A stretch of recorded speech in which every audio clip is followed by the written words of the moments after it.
Hello friends, welcome to my YouTube channel. Thanks for watching this video. Chapter number 11 area and perimeter से example number 4 करेंगे. A wire is in the shape of a square of side 10 centimetre. कोई एक तार है, उस तार को पहले तो एक स्क्वायर की शेप में मोड़ दिया गया इस तरह से, और इस स्क्वायर की जो साइड है वो है 10 सेंटीमीटर. तो यानी कि ये भी 10 है, ये भी 10 है और ये भी 10 है. ये एक वायर है. फिर बोलते हैं if the wire is rebent into a rectangle of length 12 centimetre. इसी वायर को खोल करके बिल्कुल सीधा करके फिर एक रेक्टेंगल की शेप में अगर मोड़ दिया जाए, रेक्टेंगल की शेप में अगर मोड़ दिया जाए तो वो बोलता है जो रेक्टेंगल बनेगी उसकी लेंथ है 12 सेंटीमीटर. Find its breadth. इसकी ब्रेड्थ आपको फाइंड आउट करनी है. Which enclose more area the square और द रेक्टेंगल. फिर दूसरा क्वेश्चन ये है कि स्क्वायर ज़्यादा एरिया घेर रहा था या रेक्टेंगल, ये आपको बताना है. तो देखिए इस क्वेश्चन के दो हिस्से हैं. सबसे पहले तो आपको ब्रेड्थ निकालनी पड़ेगी, फिर उसके बाद आपको स्क्वायर का एरिया निकालना पड़ेगा और रेक्टेंगल का एरिया निकालना पड़ेगा. तभी हम बता पाएंगे कि किसका एरिया ज़्यादा था. तो सबसे पहले हम इसकी लेंथ निकालेंगे, और वो लेंथ निकलेगी कैसे. देखो ये जो आपका स्क्वायर है इसकी एक साइड आपको दे रखी है 10 सेंटीमीटर. अगर मैं इसका पेरीमीटर निकाल दूं, पेरीमीटर का मतलब सम ऑफ ऑल साइड्स, तो चारों साइड्स का सम, या 4 इंटू साइड, तो 4 इंटू 10 करूँगा तो 40 सेंटीमीटर मेरा इसका पेरीमीटर आ जाएगा. इसके पेरीमीटर का मतलब ये है कि वो वायर टोटल कितनी लंबी है, उसका मतलब तो यही हुआ ना. तो ये तो आ गई हमारी 40 सेंटीमीटर लंबी है. अब मुझे क्या करना है, इसी 40 सेंटीमीटर को मोड़ करके उन्होंने रेक्टेंगल बनाया है. तो इसका मतलब ये हुआ कि रेक्टेंगल का भी जो पेरीमीटर है वो भी 40 सेंटीमीटर तो है, क्योंकि इसी वायर से इन्होंने रेक्टेंगल बना दी. सिर्फ शेप ही चेंज की है, वायर की लेंथ थोड़ी ना चेंज की है. तो रेक्टेंगल का जो पेरीमीटर है उसके फॉर्मूले में मैं ये वैल्यूज रख के इसकी ब्रेड्थ निकालूंगा. कैसे, इसको स्टेप बाय स्टेप हम देखो करेंगे. सबसे पहले तो हम लिखेंगे साइड ऑफ स्क्वायर हमको दी हुई है 10 सेंटीमीटर. फिर हम लिखेंगे perimeter of square, perimeter of square. Square का पेरीमीटर हम निकाल देंगे, वो बनेगा हमारा 4 इंटू साइड, ये फार्मूला होता है. तो 4 इंटू साइड है हमारी 10 सेंटीमीटर, तो टोटल पेरीमीटर बन गया है 40 सेंटीमीटर. ये बन गया है मेरा पेरीमीटर. तो अब देखिए क्योंकि वायर सेम है इसीलिए हम लिखेंगे पेरीमीटर, पेरीमीटर ऑफ स्क्वायर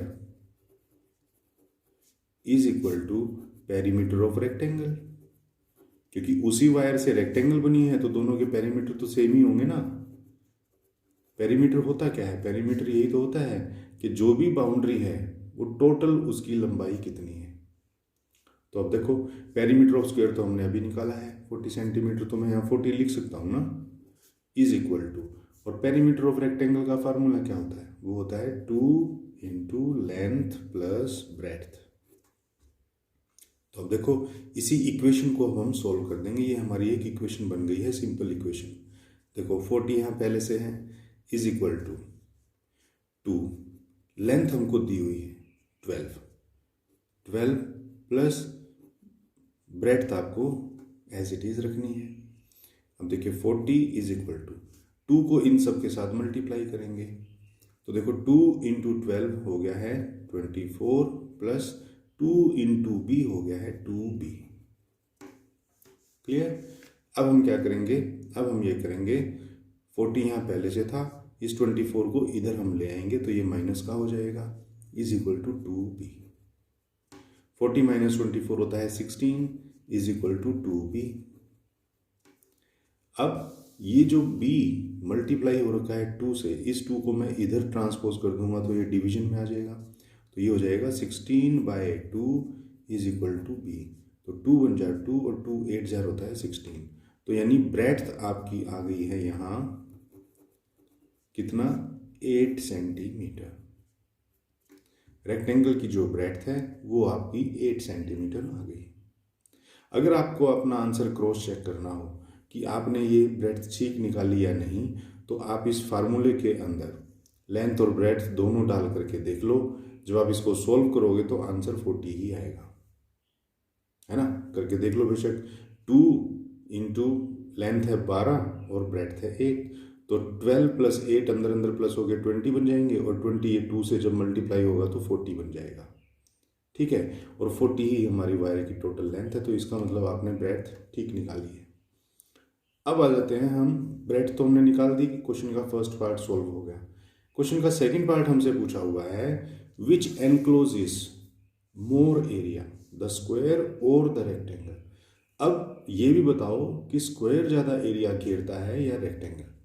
तो ठीक है, दोनों का एरिया निकाल देंगे। तो हम लिखेंगे area of square, area of square का फॉर्मूला क्या होता है, साइड का स्क्वायर, साइड का स्क्वायर, या तो साइड का स्क्वायर कह लो या साइड इंटू साइड। तो साइड का स्क्वायर, साइड है हमारी 10 सेंटीमीटर, 10 इंटू 10 ये बन गया 100 सेंटीमीटर स्क्वायर। अब एरिया निकाल दो रेक्टेंगल का, निकाल देंगे एरिया ऑफ रेक्टेंगल। कि रेक्टेंगल का क्या एरिया है, रेक्टेंगल के एरिया का फॉर्मूला होता है लेंथ इंटू ब्रेड्थ। तो लेंथ है आपकी 12 और ब्रेड्थ हमने निकाली है अभी 8, तो 12 इंटू 8 ये होता है 96 सेंटीमीटर स्क्वायर। तो अब एरिया फालतू किसका हुआ, ज़्यादा किसका हुआ, स्क्वायर का। तो हम लिख देंगे so square encloses more area, कि स्क्वायर जो है वो ज़्यादा एरिया को एनक्लोज करता है। इस तरह से हमको जो है वो ये क्वेश्चन नंबर 4 करना था, एग्जाम्पल नंबर 4। तो फ्रेंड आई होप ये एग्जाम्पल आपको अच्छे से समझ में आ गया होगा। तो नेक्स्ट एग्जाम्पल्स के लिए मिलेंगे नेक्स्ट वीडियोज़ में, तब तक के लिए